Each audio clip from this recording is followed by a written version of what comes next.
Hello friends, welcome to my channel. আজকে নিয়ে এসেছি গহনা এক গ্রাম্যমের কাহিনী ধারাবাহিকের ১৯৫তম পর্বের একটি চমৎকার আপডেট। ভিডিওটি ভালো লাগলে অবশ্যই সাবস্ক্রাইব করবেন। পর্বের শুরুতেই দেখা যায় যে গয়না সেই ক্যামেরাকে ফলো করে আগাতে থাকে এবং মিরাজের পিছু নেয়।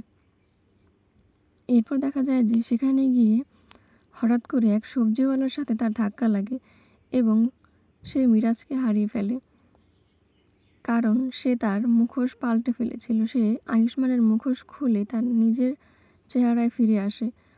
এরপর কিছুক্ষণ পর দেখা যায় মিরাজ নকল আয়ুষ্মানের পিসির সাথে দেখা করে, যা দেখে গয়না খুবই অবাক হয়ে যায় এবং বলে যে পিসিমা এখানে কি করছে আর এই ছেলেটার সাথেই বা কী বলছে।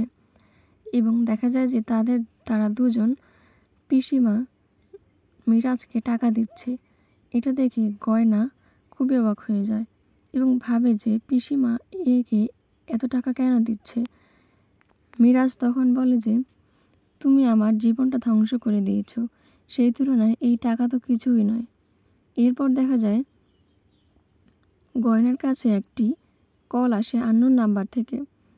সে কলটি করেছিল ঈশা এবং বলে যে তুমি যদি তাড়াতাড়ি তোমার ডাক্তারবাবুকে ফেরাতে না আসো তাহলে তোমার বাড়িতে যে বহুরূপী ডাক্তারবাবু আছে সে তোমার আয়ুষ্মানকে মেরে ফেলবে। একথা শুনে গয়না তাড়াতাড়ি করে সেই ঠিকানায় যেতে থাকে এবং আয়ুষ্মানকে খুঁজতে থাকে। এরপর দেখা যায় যে আয়ুষ্মানকে শিকল বেঁধে এক জায়গায় দাঁড় করানো ছিল।